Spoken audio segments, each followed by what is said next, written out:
सर्वात सोपी कुरडई म्हटलं ना की रव्याची कुरडई. ना वाटण्याची गरज, ना चाळण्याची गरज आणि तेलात टाकताच दुप्पट तिप्पट फुलणारी अशी रव्याची कुरडई. तुम्हाला जर रव्याची कुरडई येत नसेल किंवा पहिल्यांदा करत असाल तर माझ्या पद्धतीने करून बघा. स्टेप बाय स्टेप मी कुरडई दाखवलेली आहे आणि कुरडईचा आवाज ऐकाल तर किती कुरकुरीत, जिभेवर ठेवताच विरघळणारी आणि अजिबात तेलकट न होणारी. नमस्कार मंडळी, मी ज्योती. आज मी रव्याची कुरडई दाखवणार आहे, पण त्या अगोदर ना व्हिडिओला लाईक करा, चॅनलला सबस्क्राईब करा. तर इथं आहे ना मी अर्धा किलोचे पाकिटं घेतले, 4 बारीक रवा घेतला. पेकिंगचा रवा आहे आणि रवा एकदम फ्रेश आहे, त्यामुळं ना अजिबात वाटण्याची, चाळण्याची, निसण्याची गरज नाही आहे. किती रवा फ्रेश आहे बघा. तर अर्धा किलोचे 4 पाकिटं आहेत. 2 किलो रव्याची आपण आज कुरडई करणार आहोत. तर पूर्ण पुढे फोडून मी डब्यात टाकून घेतले आणि डब्बा असा थोडा मोठा घ्यायचा. तुमच्याकडे पातेले असेल तर पातेलं घ्या, पण मी डब्यातच घेते कारण डब्बा आहे ना झाकण लावून ठेवता येतो आपल्याला. आणि रवा बघा, नुकताच नवा रवा आहे तर किती फ्रेश आहे तो. अजिबात त्याला निसण्याची किंवा चाळण्याची गरज नाही, त्यामुळं मी असाच टाकला. तुम्हाला वाटलं तर तुम्ही चाळून निसून घ्या. आणि काय करायचं ना, रवा आपल्याला धुवायचा नाही. तर रवा किती होता डब्यात तुम्ही बघितलंच. तर आता आहे ना आपल्याला भरपूर पाणी टाकून ह्याच्यात ठेवायचं आहे. काय होतं ना, रव्यामध्ये पाणी टाकलं ना की रवा एकदम असा दगडासारखा घट्ट होऊन बसतो खाली, त्याच्या गाठ्या गिठोळ्या होतात. तर त्यासाठी आहे ना चमच्याने असं हलवून हलवून मिक्स करून घ्यायचं पाणी आणि रवा. ज्या गाठ्या गिठोळ्या आहेत ना त्या चमच्याने अशा फोडून घ्यायच्यात. तर अशा गाठ्या होतात त्याच्यामध्ये. आणि पाण्याचं माप नाही आहे बरं का, पाणी असं भरपूर टाका. असं काही नाही की जास्त झालं तर कुरडई बिघडल, कारण आपल्याला पाणी काढायचंच आहे. आपल्याला फक्त 2 दिवस यानंतर पाणी पाणी बदलायचं आहे आपल्याला 2 दिवस. आणि आता चमच्याने हलवून, चमच्याला जो काही रवा लागलेला असेल तो पण त्याच्यात पडून जाईल, त्यासाठी चमच्यावरनं मी पाणी टाकलं. आणखीन भरपूर पाणी टाकून झाकण लावून ठेवून देऊ. आणि डब्बा आहे ना उन्हामध्ये ठेवायचा नाही, घरातच एका बाजूला सावलीला कुठंतरी हवेशीर ठेवायचा आहे आपल्याला. आपण गहू भिजू घातले की गव्हाचा डब्बा उन्हामध्ये ठेवतो, पण हा उन्हात नाही ठेवायचा. आणि काय झालं ना बघा, आज दुसरा दिवस आहे तर किती पाणी घाण आलं. आणि हे वरती जे लागलेलं आहे ना पाणी घाण, तर काय झालं ना, मी किचन वट्याखाली डब्बा ठेवला होता, पण उचलताना थोडा वाकडा झाला डब्बा, त्याच्यामुळं ते वरती घाण पाणी लागलं. तर डब्बा असा कलता होऊन द्यायचा नाही आपल्याला, आल्लाद उचलायचं आहे. आणि आपण रवा धुतला नव्हता, त्यामुळं पाणी असं घाण निघतं अगोदर दुसऱ्या दिवशी. तरी पण आपली कुरडई पांढरी शुभ्र होते. तर पाणी आहे ना, जितकं पाणी वरचं निघता येईल तेवढं पाणी आपल्याला काढायचं आणि रवा अजिबात पडू द्यायचा नाही आहे आपल्याला. आणि सगळं पाणी रव्यातनं काही निघत नाही, त्यात 2 ते 3 ग्लास पाणी शिल्लकच असतं. पूर्णच पाणी काढायची एवढी काही गरज नाही आहे. थोडंफार पाणी शिल्लक पण असलं ना तरी काही हरकत नाही, आपली कुरडई पांढरी शुभ्रच होणार आहे. कारण कसं होतं ना, पाणी पूर्ण काढायला गेलं तर रवा पडेल, रवा पडला तर आपला चिक कमी होईल. त्यासाठी 2-3 ग्लास शिल्लक पाणी जरी असलं ना तरी चालतं, काही फरक पडत नाही. आता आपण ते पाणी काढून पुन्हा दुसरं स्वच्छ पाणी आपण त्यात टाकून ठेवलं. डब्बा थोडा घाण झाला होता झाकण, तर झाकण पण मी धुवून घेतलं स्वच्छ पुन्हा एकदा. आणि आज दुसरा दिवस आहे बघा, आज आपण पाणी बदललं. आता उद्या आणखीन आपण एकदा पाणी बदलणार आहोत. तर आज मंडळी तिसरा दिवस आहे. तर काल पहिल्यांदा किती घाण पाणी निघालं आणि आज बघा, आज किती स्वच्छ पाणी निघालेलं आहे. तर आता पुन्हा काय करायचं आपल्याला, तेच पाणी बदलायचं, प्रोसेस करायचं आहे पुन्हा एकदा. तर वरचं पाणी आपण काढून घेऊ आणि रवा अजिबात पडू द्यायचा नाही. रवा जर पडायला लागला ना मंडळी तर पाणी बंद करायचं आहे आपल्याला ताबडतोब. तर आता जितकं निघता येईल, काढता येईल तितकं पाणी मी काढून घेते. आणि घाई करायची नाही अजिबात, दमादमाने काढायचं पाणी, रवा पडायला नको आपला पाण्यामध्ये. तर बघा, आज तिसरा दिवस आहे. आज पण आपण पाणी बदललं आणि पुन्हा नवीन पाणी आपण त्यात टाकून ठेवलं. तर आता आहे ना, उद्या आपल्याला, आज 3रा दिवस आहे, उद्या आपल्याला 4था दिवस राहील, तर उद्या आपण कुरडया करायला घेणार आहोत. तर बघा आता आज 4था दिवस आहे, तर आपण एकूण 3 दिवस रवा पाण्यात भिजवला. पहिल्या दिवशी भिजवला, दुसऱ्या दिवशी पाणी बदललं, पुन्हा 3ऱ्या दिवशी आपण पाणी बदललं. तर आज 4था दिवस आहे. आज आपल्याला चीक हाटून घ्यायचा. तर आपण काय करणार आहोत, वरचं पाणी पुन्हा तीच प्रोसेस आपण रिपीट करणार आहे. वरचं पाणी आपण काढून घेऊ आणि रवा अजिबात पडू द्यायचा नाही आहे. आणि थोडं 2-3 ग्लास पाणी शिल्लक राहीलच त्याच्यामध्ये, काहीच हरकत नाही आहे. आणि जे पाणी निघलं ना, ते आपल्याला फेकून द्यायचं. ते काही वापरायला घ्यायचं नाही आहे आपल्याला, कशाला फेकून द्यायचं. तर बघा, रवाचा चीक आपला छान तयार झाला. आणि गव्हाचा चीक कसा एकदम दगडासारखा खाली घट्ट होऊन बसतो, त्याला हाताने फोडावा लागतो. पण रव्याचा असा घट्ट होत नाही. चमच्याने जरी हलवला ना, तर चीक मोकळा होतो. तर बघा, असं चमच्याने हलवून चीक पूर्ण मोकळा करून घेतला. यालाच म्हणतात सोप्यातली सोपी कुरडई रव्याची. जसं आपण गव्हाचा चीक कसा मोजून घेतो पाण्यासाठी, तसंच आपल्याला सेम तीच प्रोसेस करायची. चीक आपल्याला मोजून घ्यायचा. तर हे पातेलं पूर्ण भरलं आणि दुसरं पातेलं घेतलं. दुसरं पातेलंही पूर्ण भरलं, पण थोडंसं कमी आहे पातेलं भरण्यासाठी. तर आपण जितका चीक आहे ना, तितकंच पाणी आपण घेणार आहोत. तर आपण पाणी आता बघितलं आपल्याला किती गरज आहे पाण्याची, जितका चीक तितकंच पाणी आपण घेणार आहोत. तो चीक आहे ना, मी डब्यात वतून दिला. आणि जे पातेल्याला बरंच चीक लागलेला आहे, तो पण असा हाताने पुसून मी डब्यात टाकून दिला चीक. आणि आता जे पातेले आपण चीक भरला होता ना, ते पाणी भरून घेतलं मी.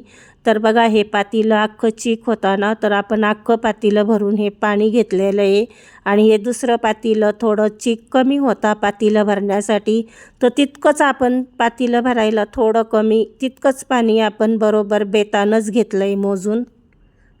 आणि त्यानंतर ना, आपल्याला ग्लासभर पाणी एक्स्ट्रा लागणार आहे. त्यासाठी मी हे छोटं अर्धं पातेलं भरून घेतलं. तर कसं आहे ना, 2 किलो रवा असला तर 1 ग्लासचं एक्स्ट्रा पाणी आपल्याला लागतं जास्तीचं. 1 किलो रवा असला तर अर्धा ग्लास पाणी लागल. तर मी आता काही ग्लासाने मोजलं नाही, अर्धं पातेलं मी असं अंदाजानेच घेतलं, नंतर काढून घेऊ. आणि ही अर्धा इंच मी तुरटीचा खडा घेतलेला आहे. तर 2 किलोसाठी मी अर्धा इंच तुरटीचा खडा वापरला. जर 1 किलो रवा असेल तुमचा, तर फक्त पाव इंच घ्या. तर तुरटी आहे ना, अशी बारीक वाटून घ्यायची. यापेक्षा जास्त तुरटी वापरायची नाही, नाहीतर आपली कुरडई तुरट लागेल. तर वाटून घेतली. जो आपला पोहे खाण्याचा चमचा असतो ना, तो 1 चमचाभर तुरटीचं पावडर आपलं तयार झालेलं आहे.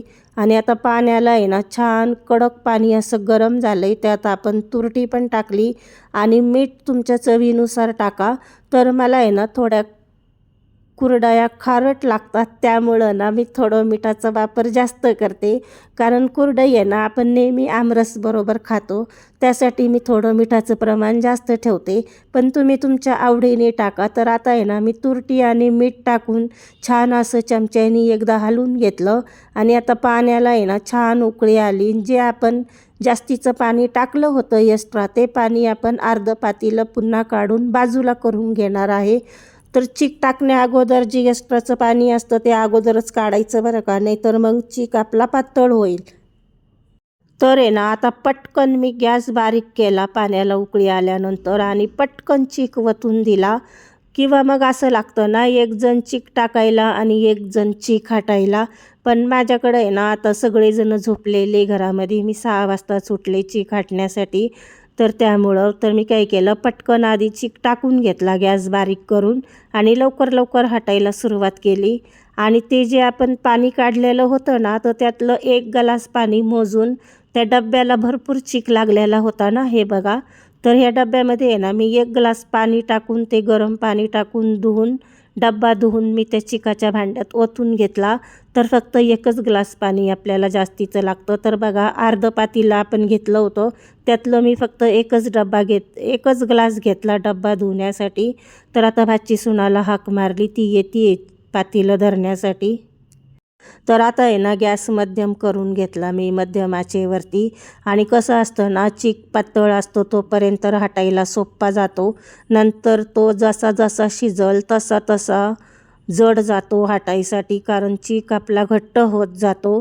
आणि गाठ्या गिटोळ्या तर अजिबात झाल्या नाही, का की मी एकटी जरी होते तर पटकन चीक टाकून आणि पटकन हाटायला घेतलं होतं, त्यामुळे गाठी गिटोळी अजिबात झालेली नाही. तुमच्याकडं 2 जण असतील तर 1 जण चीक टाकायला घ्या आणि 1 जण हाटायला घ्या. तर आता भाची सुनाला पण खूपच हौस आली ना हाटायची, मग तिला पण हटू द्यावं म्हटलं. थोडा वेळ तिने पण हाटलं आणि 25 ते 30 मिनटं म्हणजे अर्धा तास बरोबर लागला मला 2 किलोचा चीक बनवण्यासाठी. 2 प्रकार दाखवते मी. चीक कसा शिजलेला ओळखायचा त्याचे 2 प्रकार मी आज दाखवणार आहे. तर कसं आहे ना, चीक हाटताना काय होतं, जेव्हा तो काचेसारखा चमकायला लागतो, तर बघा आता खालच्या बाजूनी आहे ना काचेसारखा चीक चमकायला लागला. सेम आपल्या काचेसारखाच चमकतो. तर आपला चीक आहे ना शिजत आला आहे. आता काय करू, याला 10 मिनटं आहे ना झाकण लावून बारीक गॅसवरती वाफ काढायला ठेवून देऊ. आणि आता 10 मिनटाची वाफ काढून घेतली. त्यानंतर परत थोडंसं खाटून घेते. तर बघा हा दुसरा प्रकार आहे. असं आहे ना चीक लोंबतो. आपण चमचा टाकला ना चिकामध्ये आणि चमच्यावर उचलला ना की चीक असा लोंबला की मग समजायचं चीक आपला एकदम परफेक्ट तयार आहे. कुरडई आपली अजिबात तुटणार नाही आणि लागून त्या आकाराच्या मस्त कुरडया टाकून घ्यायच्या. 2 वेड्याच्या टाका किंवा 3 वेड्याच्या टाका, आपल्या आवडीप्रमाणे आपण कुरडई टाकून घ्यायची. आणि शक्यतो आहे ना कुरडया म्हणजे उन्हामध्येच टाकायच्या, फॅनखाली. लवकर कुरडई सुकत नाही आपली, उन्हामध्ये पटकन सुकल्या जाती. तर आहे ना पूर्ण भाची सुनानीच कुरडया टाकून घेतल्या. मी फक्त तिला सोरे भरून भरून दिले. तुम्हाला मंडळी हाय करती ती. आणि मग नंतर आमच्या कुरडया पण झाल्या. 7:30 पर्यंत कुरडया पण आमच्या झाल्या. आणि बघा 2 किलोमध्ये 84 कुरडई पडलेली आहे. 1 किलो गव्हामध्ये 35 कुरडई आपली तयार होती. आणि रव्यामध्ये 1 किलो रव्यामध्ये 42 कुरडया तयार झाल्या. मग अंदाज लावा मंडळी किती कुरडया बनल्यात. तर बघा एक दिवस मी उन्हामध्ये सुकवून मग घरात आणल्या खाली. तर एक बाजू पूर्ण सुकली, अजून एक बाजू सुकायची. पण आपल्याला वर्षभर त्या कुरडया ठेवायच्या, त्यासाठी 3 दिवसाचं कडक ऊन दाखवायचं. तर 3 दिवस मी उन्हामध्ये वाळून आणल्या मंडळी. तर 2 किलोमध्ये आहे ना 84 कुरडई तयार झाली. आणि त्यातनं एकसुद्धा कुरडई तुटलेली नाही आहे. आणि कुरडई पाहाल तर किती छान आली ते तर दिसतंच आहे. किती सोपी पद्धत करून दाखवली मी तुम्हाला. व्हिडिओ आवडल्यास लाईक करणे, चॅनलला सबस्क्राईब करणे आणि तेलात टाकताच बघा किती दुप्पट तिप्पट आपली कुरडई फुलली. आणि कुरडईचा कलर बघाल तर किती पांढरा शुभ्र आला. तर मंडळी आहे ना मी दरवेळेस जास्त करून तर रव्याच्याच कुरडया बनवते. कारण काय असतं ना, गव्हाला खूप मेहनत असते. आणि कसं असतं ना, जी गव्हाच्या कुरडईला चव असते ना तीच रव्याच्या कुरडईला चव असते. का की रवा कशापासून बनतो, गव्हापासूनच बनतो ना. आणि साईज तुम्ही बघताय ना किती साईज आली, आणि जिभेवर ठेवताच विरघळल. माझ्या पद्धतीने नक्की करून बघा. रेसिपी आवडल्यास लाईक करा, चॅनलला सबस्क्राईब करा. धन्यवाद.